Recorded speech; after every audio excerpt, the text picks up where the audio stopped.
Welcome to Withdraw Consent. My name is Victor. This is Jack. Jack, how free and fair are elections in Georgia? Okay. They're incredible. Okay, Incredibly good. safe and secure. Awesome. Okay. That's what I want to hear. So this news story came out. Okay. So Georgia was a close race in 2020. Do you recall? Yeah. Well, I mean, I remember some stuff about it, but Yeah. There was claims that things weren't going. Yeah. There was video evidence of things not going, but let's not even talk about that right Okay. now. We're just going to talk about this news story. Okay.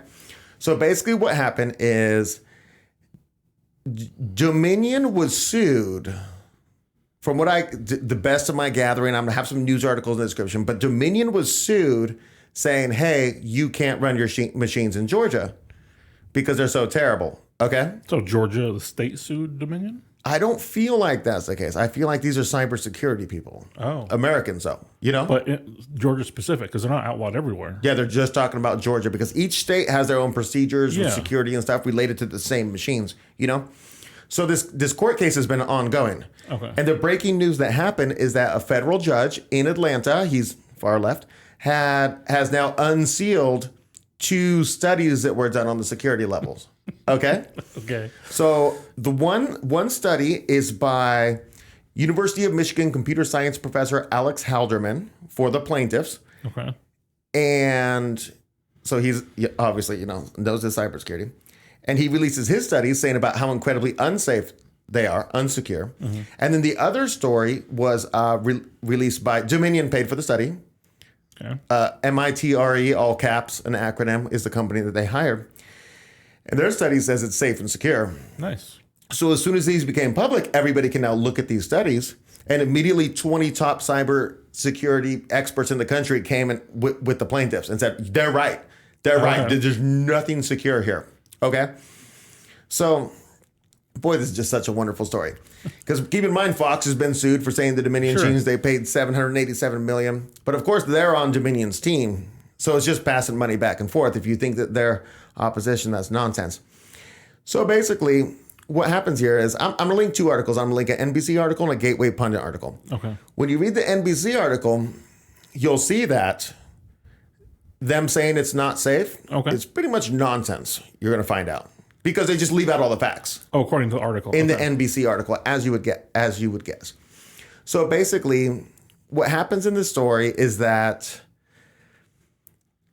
Okay, do you remember Rafflesberger? Brad Rafflesberger? He's the Secretary of State of Georgia. Is that the one that the dude who was dating his daughter died in the car accident? I forgot about that. Is that him though? Yeah. Okay. So I forgot. Yeah, his daughter was dating a guy. Yeah. He got in the car, turned the ignition, the car exploded. Oh. And this is right when Brad Rafflesberger had said, hey, no, let's look at the 2020 election. And they said, family friend dies in car accident was the news headline. I forgot about this. That's him. And so anyways, basically, so I'm going to phrase this 2 different ways, the NBC way and the Gateway Pundit way. Both are biased, okay? So Brad Rafflesberger, what is it called? Raffensberger? His name's Raffensberger. Okay, so he's in charge of this. Okay. Remember, he refused to help Trump back when. Now there's this case involving him, Trump calling him and saying, he said, the guy said, well, Trump said, find the votes. And he's like, no, actually, they're cheating. Where's the votes? Anyway, so he could get criminal charges for this, Trump, on this. They're literally trying to indict him for this. So that's just unrelated to this, though. And so basically, Brad Raffensperger compared the security breaches to Dumb and Dumber when he's like, you got 1 in a million chance. And he's like, there is a chance. That's how he relates it. Okay. We're going to see how much he's lying here. But here's the quote from him. He says, is it possible for a team of bad actors to break, this is from the NBC article, to break into Georgia's 2,700 voting precincts, install malware that changes election outcome on 35,000 pieces of equipment, and sneak back out, all while being undetected and leaving no trace? I'll put it this way. It's more likely that I could win the lottery without buying a ticket. That's what Brad Raffensperger says. Well, he obviously knows a lot about computers. Okay. Clearly. Okay. Yeah. Yeah. And so if you want to read this NBC article, they're pretending like you've never looked into this a little bit. Oh, okay. You've never heard one quote from the. Okay. So basically, there's actually something very good in this article, but we're going to skip over to the Gateway Pundit right now. Okay. And we're going to look at what they actually said. Advertisement. Okay. So here's the quote from the plaintiff, the guy who did the study. I forget his name. He says, Drew is his coworker. He's co-doing the entire study.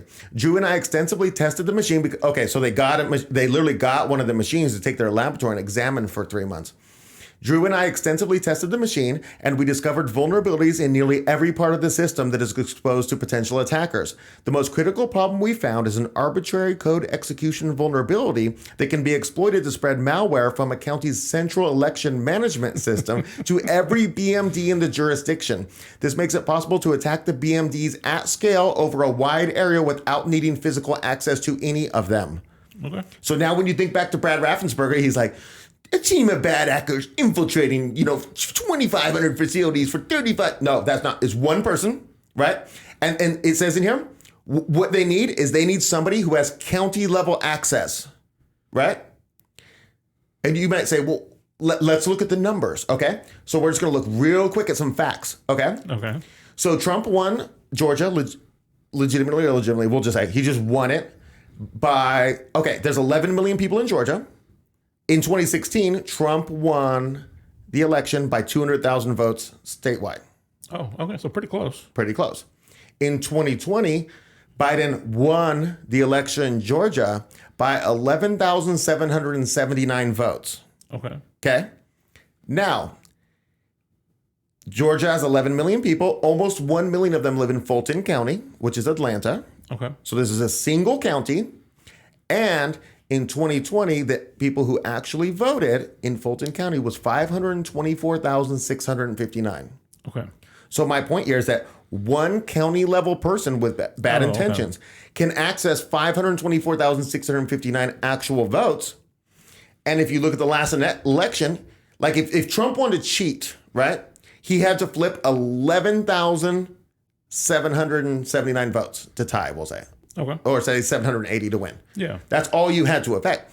And so when you listen to Raffensperger and he's like, oh, well, you got to have all these infiltrators. No, you need one person in the most populous county. Put some malware in. It spreads out to the BDMs. Done. Right? Or a hacker just needs to get in one place. Just needs to get access to the one office. Right. So even if you go with Raffensperger and there's masked actors, bad actors. Yeah. Okay. One ninja needs to sneak into one place and change all the electoral votes. Okay, so let's continue on with this story. It gets even better. Oh, good. Okay. Well, one part of it that's just awesome is that, so Brad Raffensperger has known about this for the past 2 years as this court case has developed when this, this study was You done. knew the contents of the sealed. Right, because he's in on this, right? Gotcha. But did he fix the election machines for the 2022 election where he was up for, no, he won. Awesome. Surprise. How can people not hate this guy? Yeah. They may or may not. I can't prove that. Right. But no matter whether you hate him or not, he's going to win the election. So it's cool. He's in control of the voting machines. Okay. So now this whole story has come out. It's big news, right? Okay. What do you think Raffensperger's response is to it? Everything's just fine, safe and secure. He's like, we're going to fix it. Oh. It'll take about 10,000 man hours. We got to go to all these different machines. It's a lot of work, and we've known about this for 2 years. So let's get this done in 2025. We'll just get to work on it. This is seriously what's happening. That's amazing. In 2025. Now, this could go either way. So this is not a Trump thing either way. Mm-hmm. Because Brad Raffensperger could be like, Trump, gotcha, 2024. Let's say it goes 60-70% against Trump in Georgia because they hate him. Trump might just turn out to be the winner. You know what I'm saying? Sure. Could go the other way. This guy could be an anti-Trumper. Ultimately, there's just no confidence. There's no confidence. Right. It takes one person. That's amazing. One person. Do you think that there is one person on the county level that in Georgia that just might do this? Do you think so? Based on certain videos I've watched in Georgia, I assume that there's way more than just one. Yeah. Okay. So how about at this point in the video? Okay. You describe what's happening in the video. I'll put this video up as an overlay over our faces. Okay. And if you're on YouTube, none of that's going to happen, and it's going to immediately just warp to even though we might be able to get away with it with our new terms of service, it's just going to warp to the next scene. So take it away. Yeah. They already had the plan. This was pre-planned coordinating. You need one of those people in Georgia. Right. They're going to be like, they're probably sitting at home when they've seen this report, and they're like, man, what risk did we take? This time I just got to stick a computer chip in there and it's over. This is great. This is great. And it's funny because now that this is released, people have 2 years to figure out just how to game the system, just how to do this one hack. Like, okay, I have 2 years to put one operative in there, you know? Yeah. Could be a Democrat, could be a Republican. You could even have something where there's like, you know, in a secret room, there's like a fist fight between the Republican operative and they're both just trying to put their malware in to switch it. You know what I'm saying? Or they're like sneaking and they're switching it back and forth. I mean, this is ridiculous. Yeah, this is semi-related. I saw, it was an interview from somewhere on a CIA guy. And he's like, sometimes you don't even need to turn the head of state. You're turning a guy that goes in and fixes their copiers. And he's going to go in one time, and he's going to put one piece of software on that copier, and you're going to see everything that the head of state is copying on his Xerox. Oh, wow. So it could even be that type of dude. It could be a maintenance person. It could be anyone who just has physical access. Right. Puts his thumb drive in the computer, and right. And so maybe the results of this court case will be like these machines can't be used unless their software is updated. Maybe that's what the far left judge will say. Mm-hmm. You know what I mean? Yeah. Could be. And if I were the far left judge, I kind of do that. Or I'd even call Raffensperger and be like, which way is this going to go? You know, like, which way are we pushing this? Because I'll shut you down. You know what I mean? Right. Unless it's, you know, Newsom or whoever who's running. I don't know who's going to run for the Democrats. Anyways, who's going to actually run. So in 2020, when that video came out that we showed you, my opinion was just vote harder. If you just vote harder, you can definitely do it next time. You know? Right. Now the situation is, just vote harder. More harder. Yeah, vote harder, Georgia. You can do this. And it's funny, you know who was correct? Do you remember when there was the release the Kraken lady and that other guy on Parler? Susan Powell. Yeah. I forget the dude's name, yeah. And so it was right before January 6th. Yeah. And they came out, there was a runoff election in Georgia, and they said, don't vote. And everybody like Tim pulling up, he's like, oh, you're undermining the cause, don't vote. It just doesn't matter if you vote. Right. You're not in a democracy. That's a joke, you know? The ultimate message I want to give here, stop thinking of solutions inside the system. I say this almost every video. There is no solution within the system. Once you get out of thinking within, like, how can we reform? How can we react? No, none of that's going to work. Start thinking idealistically about the future and then work to make that a possibility. And that's what I push it all the time. But this is just another example. Now, I noticed this from a Jimmy Dore episode, which I'll also link in the description just to give him his due, you know? Okay, yeah, for sure. And I only found the Gateway Pundit article because of him, because it's not easily accessible. You even, when I did the search and I said Gateway Pundit, Georgia, election, Dominion machines, it said, oh, so you want all results without Gateway Pundit? You know what I mean? Because it's like, don't look at this article. Anyways, and he had a different point, you know? His point was just like how flawed the system is and how we need to work harder to, do you know what I mean? Get the workers into a progressive movement to bring in some communism. I don't know. But the system just doesn't work. This is not an irregularity. This is just the one we know of. This is what he's saying or what you're saying? No, what I'm saying. Okay. I'm saying the system just doesn't work. I think the system works perfectly in perspective to the system. That's actually true. Because if you even want to think about Georgia some more, like if you're looking at 2020, I don't know if you remember this story. There was the guy who orders the ballots for Georgia. Okay. The company that prints them is in Arizona. The guy who's the CEO of that company, I can't remember the exact details on this. The guy who is the CEO of the company works in where he processes the orders.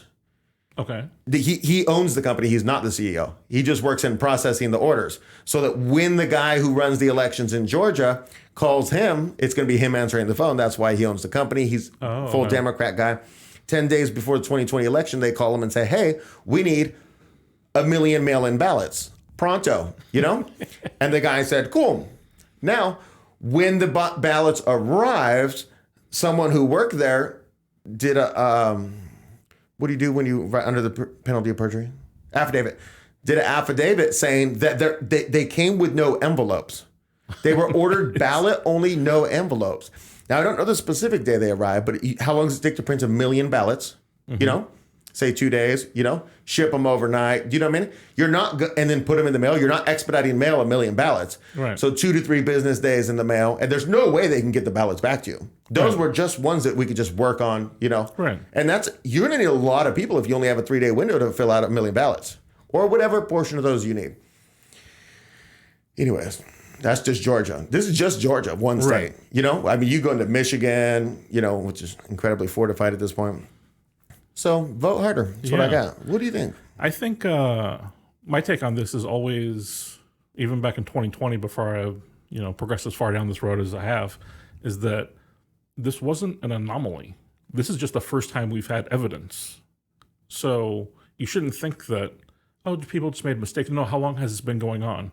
Is there a reason that there's always Bushes in charge of stuff going back generations? You know what I mean? And that type of thing.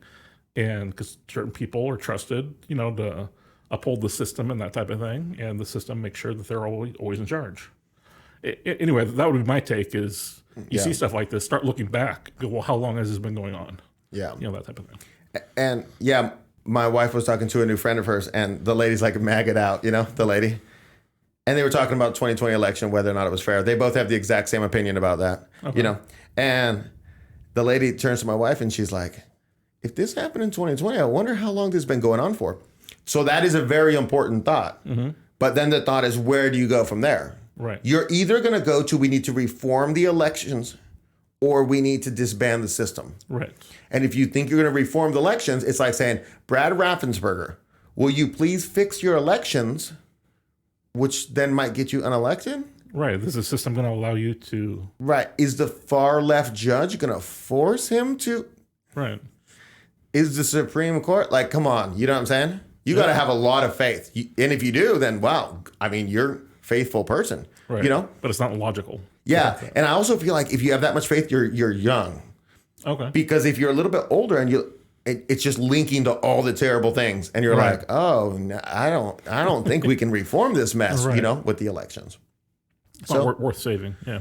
Right. So vote harder. Yeah. Vote harder. Yeah. All right. So what do you guys think? Are you a vote harder person? Is that going to solve it? Let us know. We'd love to hear any input you have on this. We release new content Monday, Wednesday, Thursday, 8 a.m. Pacific, 11 Eastern. And hopefully you check out some of the new content or even go back and look at our backlog.